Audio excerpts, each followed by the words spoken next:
Your brain gets better at anything you do again and again, even at avoiding hard things. If you always grab your phone when work gets boring, wait until you feel motivated to start. Quit when something gets frustrating. Or always pick quick pleasure over your real goals, those habits get stronger every time. But you can train the opposite habits too. These 10 habits will help you stop putting things off, focus better, build self-discipline, push through effort, and handle distractions. They'll make hard things easier to start and easier to keep going. None of them need huge willpower. The goal is simple: teach your brain an easier way to respond. So when something important feels hard, you can still start, keep going, and finish what matters. Habit 1. Drop the "do I feel like it" question. Picture this. You get home, you plan to go for a run, you sit on the couch for 1 second, and your brain starts arguing. You're tired. You can run tomorrow. One missed day changes nothing. All of that might be true, but notice the question hiding underneath it. Do I feel like running right now? If that's the question, the couch almost always wins. The fix is simple. Stop asking how you feel.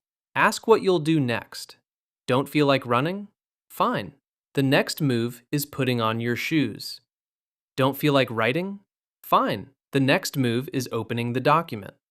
You don't need motivation to show up first. You just need a next step. Habit 2. Shrink the task until it's impossible to misunderstand. Work on the report is not an instruction. Neither is get organized or study for the exam. These are goals, not actions. Your brain still has to guess what to actually do, and every extra guess is a chance to stall. This is exactly where procrastination sneaks in, not because the task is too hard, but because the first step was never defined. So shrink it. Instead of study biology, try read page 12 and answer question 1. Instead of clean the room, try put the clothes on the floor into the basket.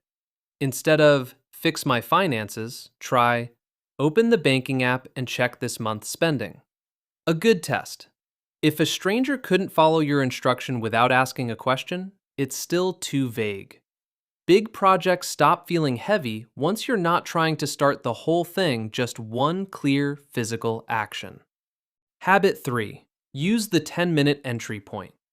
This is the easiest habit here to use today. When you're dreading a task, don't commit to finishing it. Commit to 10 minutes. Not doing it well, not doing all of it, just 10 minutes. Dreading the gym? Move for 10 minutes. Avoiding an email? Write for 10 minutes. Once the timer's up, you're allowed to stop. Most of the time you won't want to because the task feels different once you're already inside it. But the point isn't tricking yourself into working longer. The point is lowering the price of starting. A task that feels huge at 2 hours feels manageable at 10 minutes. Quick thing before we keep going. If this is helping, hit subscribe now so the next one lands in your feed. Okay, back to it. Habit 4. Outlast the urge to quit by 60 seconds. Now for the opposite skill. You've started, you're working, then it gets uncomfortable. The paragraph is confusing, the exercise burns, the numbers stop making sense. Suddenly, your phone looks fascinating. Here's what's actually happening. The urge to switch shows up right after the task gets harder, not before. So instead of obeying that urge immediately, stay 60 more seconds. Reread the line. Write one more sentence. Do one more rep. This works because avoiding discomfort gives your brain quick relief, and your brain remembers that relief. Research on procrastination has repeatedly linked it to short-term mood regulation. Avoiding a hard task feels better immediately, even though it costs you later. A 60-second delay breaks that automatic escape. Habit 5. Make your phone physically harder to reach. You can spend the next hour fighting the urge to check your phone, or you can just put it somewhere else. The second option takes zero willpower. If your phone sits next to your hand, picking it up barely registers as a decision. So move it. Across the room beats next to you. A different room beats across the room, especially during focused work. This isn't a weakness thing, it's basic environment design. When the distracting behavior takes a few extra seconds and a few extra steps, you do it far less often, without ever having to resist anything. Habit 6. Put the hard task before the easy reward. Try flipping the order of your day. Study, then scroll. Train, then watch the show. Write, then check your messages. The reward isn't banned, it just moves to the back. This matters because easy rewards are built to expand. You plan to watch one video before starting your homework. 40 minutes later, you're still watching, and the homework hasn't moved. That's because entertainment has no natural stopping point built in. It keeps offering you the next thing. A hard task usually does have a natural stopping point, which is exactly why it should come first. When the difficult task goes first and has a clear boundary, you protect your best energy for it. And you still get the reward afterward, minus the guilt of an unfinished task hanging over you the whole time. Habit 7. Protect the hours your brain works best. Not every hour of your day is equal. Think about a task that takes real concentration. Writing, studying, solving a problem. Now compare doing it fresh in the morning versus doing it after 10 hours of scrolling and poor sleep.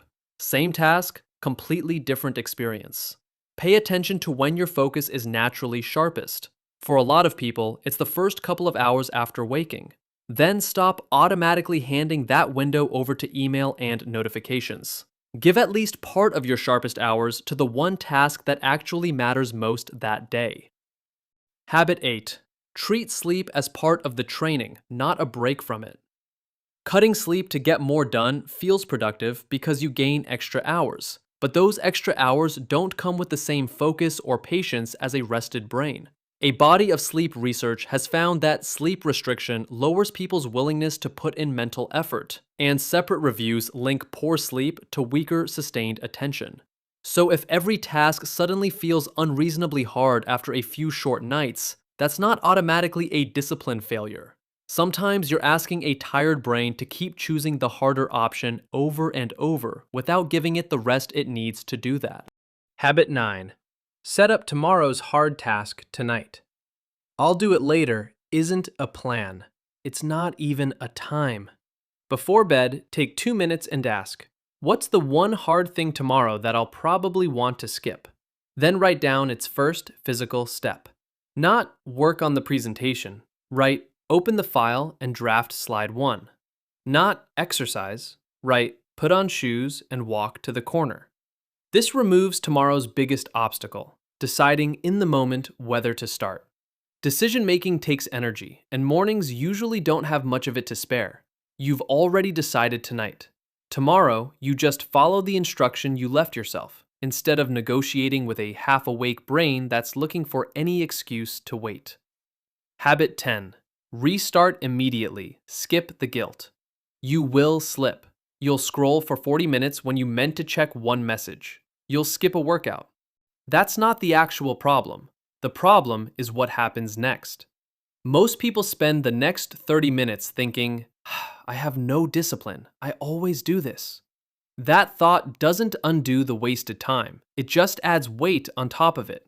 Instead, skip straight to the next useful action. Open the document. Put the shoes on. Wash the first dish. The gap between slipping and restarting is what actually matters, not whether you slipped at all. Shrink that gap, and mistakes stop being expensive.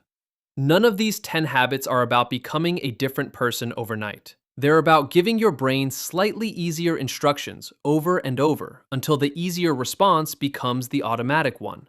You're not training yourself to enjoy hard things. You're training yourself to keep going while they're still hard. That's the actual skill. If even one of these habits gave you something you can use today, subscribe for more videos like this, practical ways to build focus and discipline without turning your life into a complicated system. And if this helped, tap like. It tells us to make more of these. Now, pick one habit from this video, not all 10. One, and use it in the next 10 minutes.